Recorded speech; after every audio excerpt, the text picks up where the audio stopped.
Hello so much, everyone. Great morning. We are R3D2. I am Raven.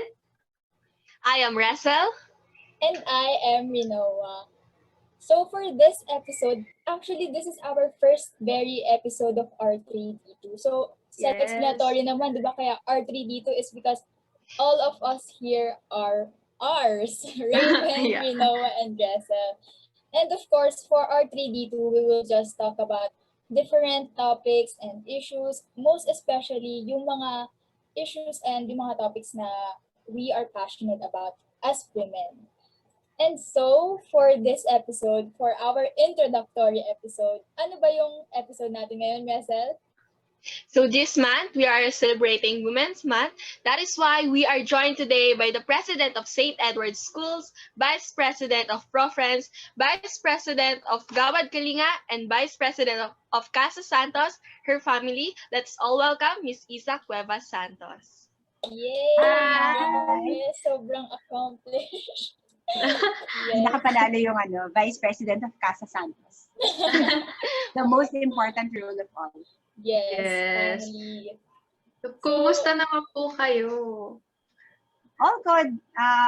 Actually, I feel very good today kasi I finished the run. I always feel better pag I get a little bit of exercise, either yoga or running. That always gives me a lot of serotonin. So, Yes. happy puppy tayo today. Yes. Kayo? Of course, Are you guys staying safely at home? Yes po. sa home lang din po talaga, Okay. especially now with the rise again of the cases.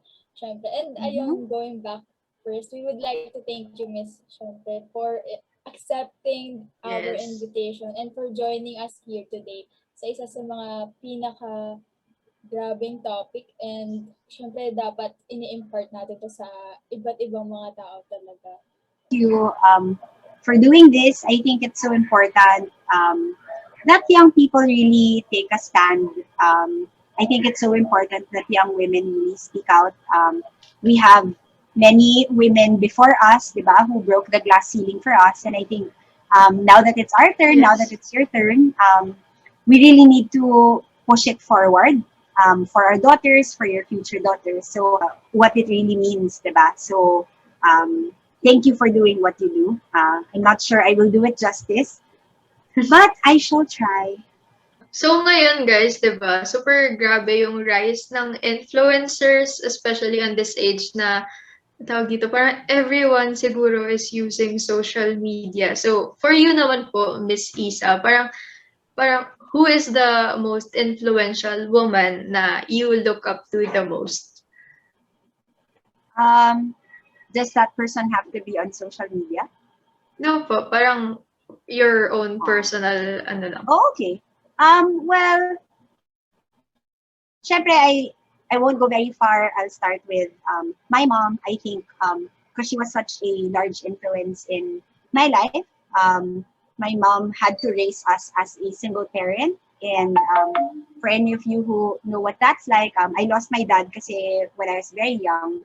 So, bilib na bilib ako with the way that my mom balanced work and still raising us because we were all very young people. I'm sure nakaka-shock din to lose a husband very young, and that's not something that you kind of plan, di ba? Pero I have so much admiration for how she has done it. And now that I have my own family, I realize how difficult it must be kasi now in these times, diba, I have a husband to help me, pero manghirap rin siguro kung solo. So for all the single parents out there, my hats off to all of you and to all of the women who really do that. So yun, that's one. And then in terms of a personality naman, I've always, I think I express this all the time, my admiration for Ruth Bader Ginsburg, the Supreme Court Justice of the US. Just because when you look at her life story, a lot of times kasi parang the stories about women are very one-sided. Pero when you look at the story of Ruth Bader Ginsburg, she really just balanced her professional life with her family life. Sobrang nakakabilib. I don't know if you know her story, but when she was one of the first women to ever go through law school. And for you guys, just because I know that that's a career that you guys are thinking about, her husband got sick while she was studying. So she was taking down notes for her husband. She was also studying. She got her husband through the disease and finished her work, raised a child. Tapos later on in life, when she really succeeded in that field, she actually had to fight cancer, if I'm not mistaken, 3 or 4 times, 3 or 4 different kinds of cancer throughout her lifetime. She never missed a day of court, even if she had surgery and underwent chemotherapy. She can do, what is it, like 100 or 200 push-ups, even when she was 70 or 80, parang ganyan. And just absolutely amazing woman. And every time I read her life story, I'm so sad that she passed away. And that's not even counting what she has done for the women's movement or what she has done for social justice in America. Do you guys not know her? No? Oh my gosh. So, yan ang homework ninyo. After Oh my this, God. you have to Sige po. look up Ruth Bader Ginsburg because she truly was the best. In fact, there's a meme about her, the notorious RBG. Ay, hindi nyo ata kilala si Notorious B.I.G. Hala, generation gap. Also a very famous rapper during our day, parang ganon. And she really was quite notorious. But I think, I think only notorious women kind of make history. I think if you want to be medyo parang safe, I'm not sure that there's a lot that you can do in the world, especially for the women's movement. So I think it's very necessary to be quite notorious, I guess, in a good way. Yes. So yes, Ruth Bader Ginsburg, Associate Justice of the United States of America. Sobrang nakaka-empower yung story niya when I was just listening to it. Girl power talaga, and Parang paano niya kinaya yun? There's also a movie about her. So you can also watch it. It's absolutely fantastic life story. Ano pa siya? Cool pa kasi ang liit niya pang tao.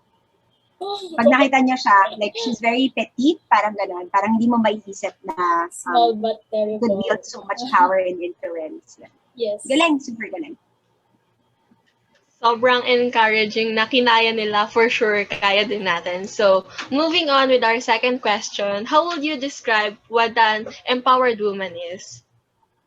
I think what I shared with Raven is, I think a lot of people parang misunderstand that an empowered woman has to be a certain mold or someone who achieves a lot. Pero para sa akin, an empowered woman is simply someone who lives out her calling.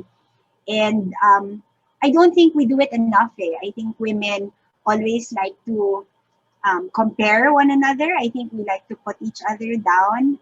Pero the truth is that every woman has a different calling, diba?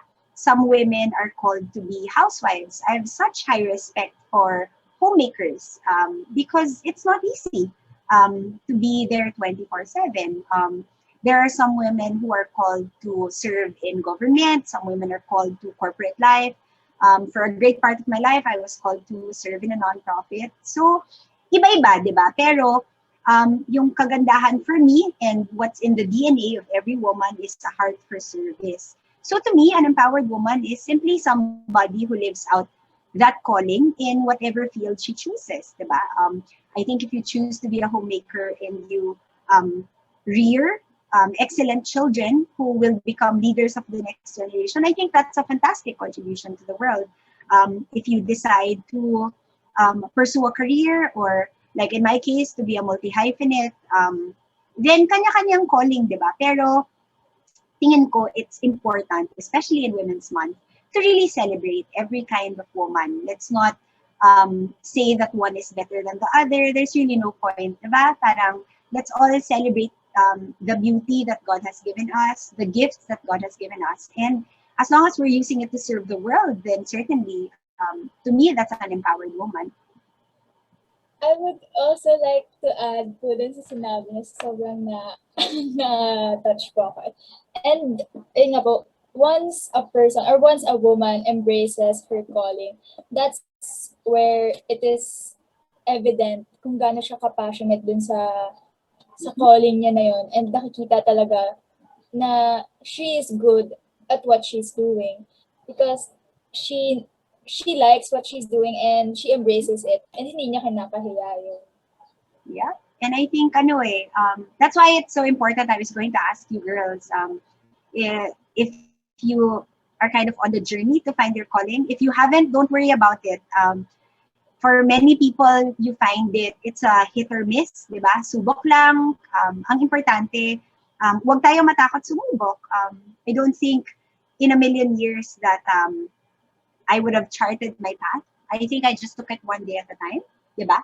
And when the opportunity to serve comes, I just continued serving, and that's kind of how I got here. So if you haven't figured that out, wag din masyadong magpa-stress sa sarili. Mahaba pa ang buhay, di ba?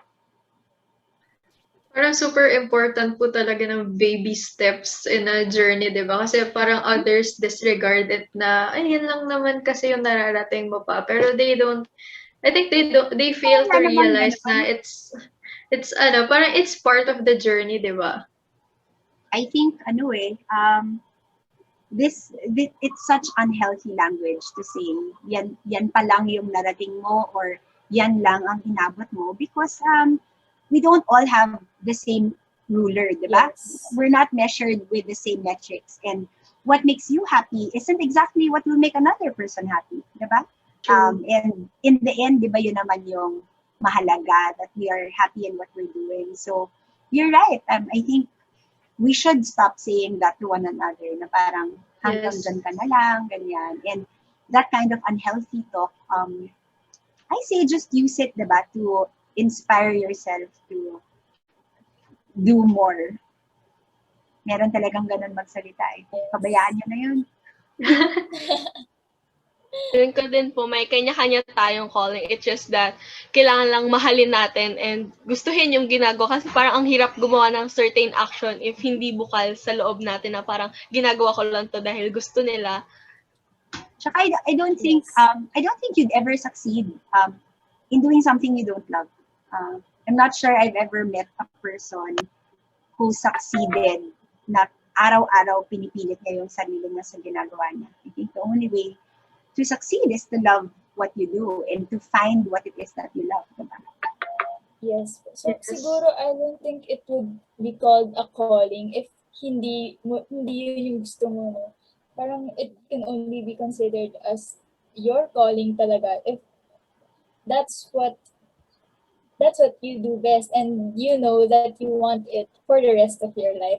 And of course po, sa importance din po ng paghahanap ng mga women and ng mga kabataan sa mga calling nila, we would also like to ask them po how important it is to empower women and even those young women para not only to find their calling but overall how important it is to empower them.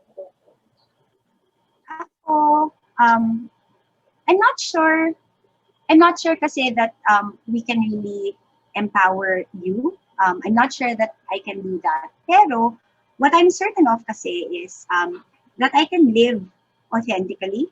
I can live and pursue my calling. And my only hope is that the next generation will look at this life and say, if she can do it, then I can do that also, diba?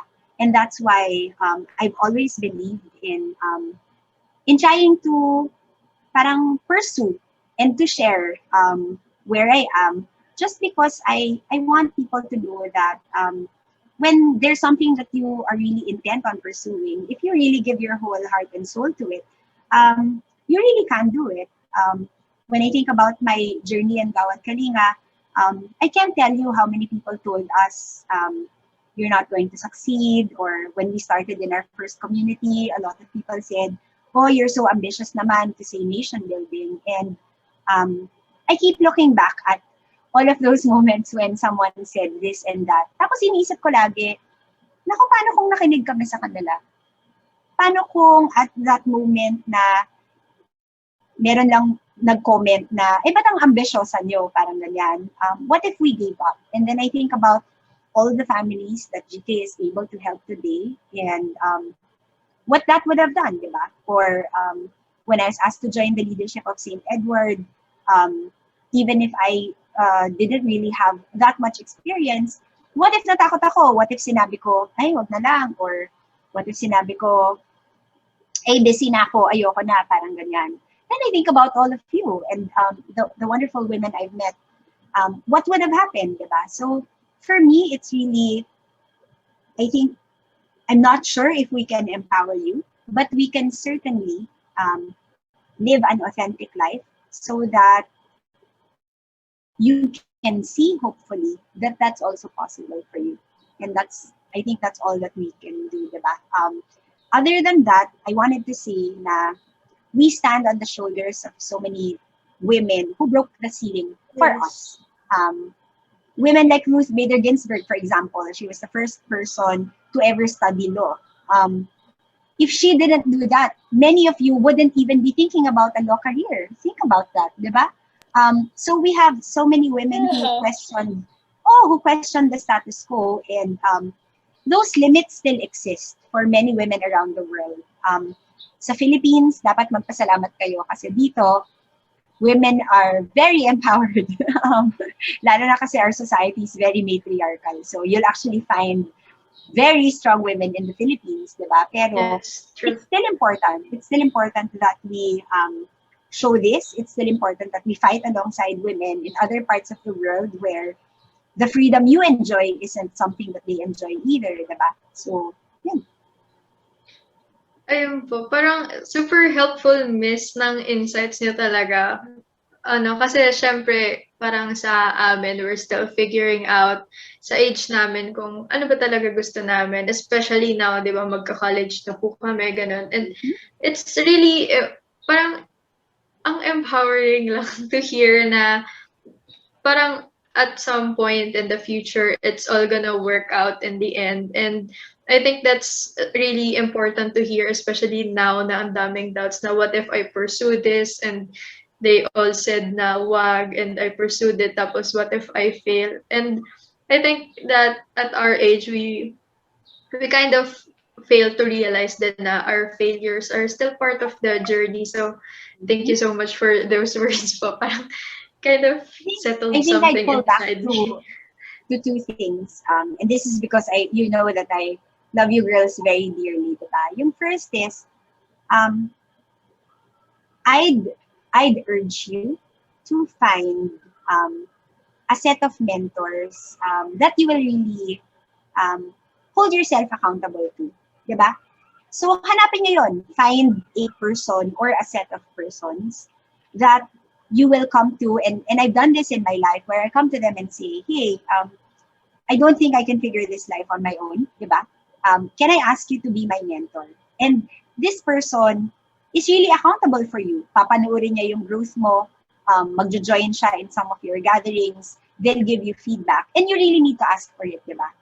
I say this because your world is very noisy. Ang dami-daming boses, especially because you guys are on social media, and you guys are very sensitive. Parang makakita lang ng isang comment, parang akala mo magugunaw na yung mundo, parang ganyan. And you really need to make sure that you just listen to the right voices, and then the noise you discard. Because it would be very dangerous if you let the noise rule your life. Kasi ingay lang talaga yun, ha? And that noise isn't really going to contribute to your growth. So you need to find people who love you, who support you, but care enough to call you out when you are wrong. Yun yung pinakamahalaga, diba? Kasi masyado, ewan ko, kahit nga ako, nagkakamali pa ako, and I still have mentors that I ask.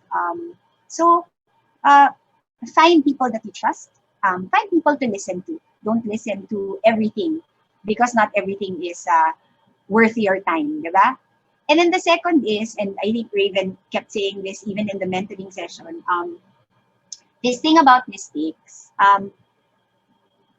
If you are afraid to make a mistake, parang takot ka sa sarili mong anino, I'm not sure you would get anywhere because mistakes are really part of it, diba? And it's really only a permanent mistake if you learn from it. But if you make a mistake and you learn from it, then to me nga, that's not even a mistake, diba? So I'm really hoping na huwag kayong matakot because if there is any successful person, especially a successful woman, I'm sure I'm not the only one who will say we are a product of all our mistakes. And I'm so proud of the mistakes that I did because it got me to where I am. And madami yun. Maling boyfriend, maling choice sa course, that's why I shifted, maraming mali. Pero all those mistakes, I just really used that to learn. I prayed to God na parang, Lord, sana next time, kasi matigas din yung ulo ko, sa totoo lang. Yan. So, kailangan ko talaga minsan na yung Diyos binabatukan din ako, ganyan. So, I always tell Him, diba? Parang, Lord, guide me, help me to make the right decisions. And when I make a mistake, of which there are many, I make many mistakes as a mom. I make many mistakes in my work. I make many mistakes in my friendships. Minsan nakakasakit ako. But I just make the most out of it, diba? And then, at the end of the day, I will forgive myself and say, oh, Isabel, tao lang diba? Tapos bukas, subok ulit. Diba? Wag nang magpaka-ek. Subukan mo na lang bukas. Try better, be better. And then, until kunin ka ni Lord, diba? Try lang, ma'am. Try talaga. Hanggang sabihin ni God na game over. Diba? Subok lang. Parang good thing din na natututo tayo sa pagkakamali natin. Kasi parang hindi naman tayo matututo kung hindi tayo nagkamali. Yes, Totoo true. yan. Kaya wag masyado matakot. One of the hard things I learned to complete mga bagay. And ayun nga, parang lagi nilang sinasabi sa akin. And even from you, Miss Issa, I also learned that you don't have, there are no mistakes. There are just lessons learned. Na Yes. kahit na hindi ako nananalo sa mga competitions na nasasalihan ko dati, that only means that I've learned and I can use that to an advantage to win for the next coming competitions. And yeah, even in life na parang isang malaking competition, I can use whatever I've learned from before to take on the next challenges in my life. Very true. So I guess that ends yung ating mga question and answer portion. And let's now conclude this with a sharing. So ano ba yung what do we want to impart to our viewers and listeners, and what are our takeaways from our episode today? Go! Kayo! Sige, I'll start. Parang lahat naman ng ginagawa natin is naaayon. Kumbaga, kung ano yung feeling mo, dun ka magaling. Go push lang. Kagaya na sabi, go lang ng go. And wag natin limit yung sarili natin sa kung ano lang yung kaya natin. And ayun, wag tayong matakot, sumubok, and mag-try.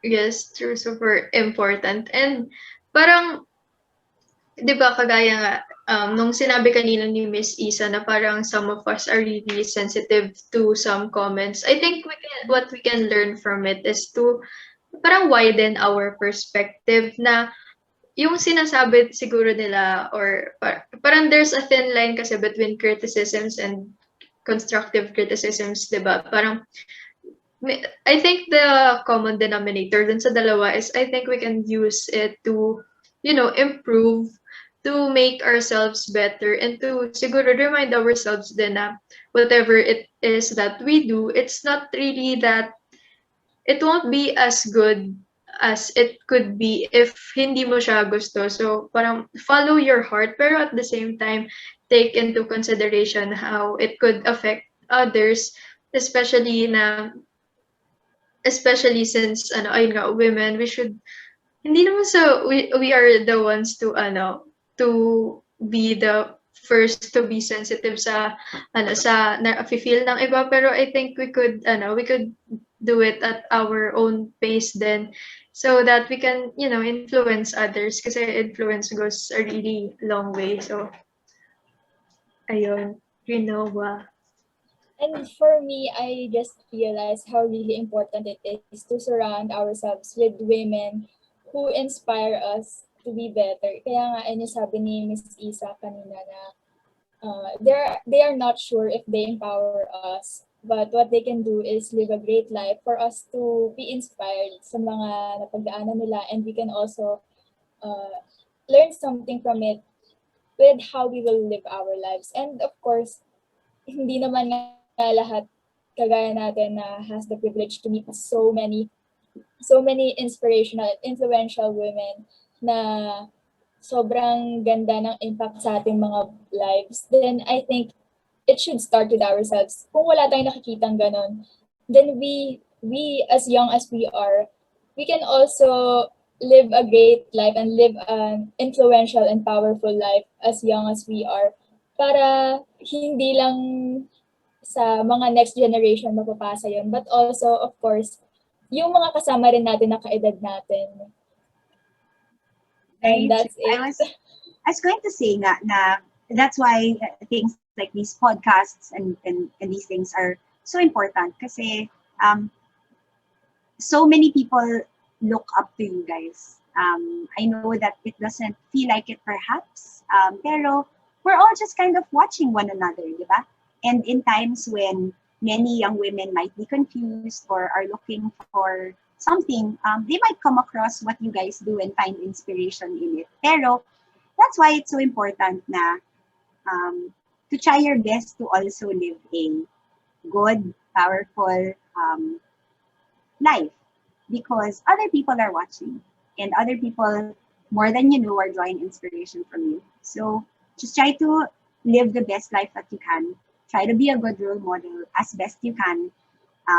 Although magkakamali tayo, ang maganda if we show them na when we make a mistake, we can do better, diba? And then we also create those safe spaces for other women to also try, to also make mistakes, and to also grow, just like all of you, diba? Yes. Yes po, super true. So I guess that concludes the first ever episode of R3D2. And Pero to hindi ko connect, alam na first ever episode pala to. So ngayon parang thank you for the work you do. Thank you for the lives that you lead. It always inspires me. It warms my heart when I see women like you. And please keep doing what you do. And in this pandemic, please stay safe. Please keep a healthy heart and a healthy head around you. Diba? God bless you. Thank you so so much. much po. So to connect with us, you could follow GalingLNC on Facebook, subscribe to GalingTV on YouTube, and Galing Collabs on Spotify and Apple Music. So this has been R3D2 with our episode, The Force Awakens. I am Raven. And I am Recell. And I am Rinoa. May the Girl Power Be with you. Thank you so much, guys. Bye.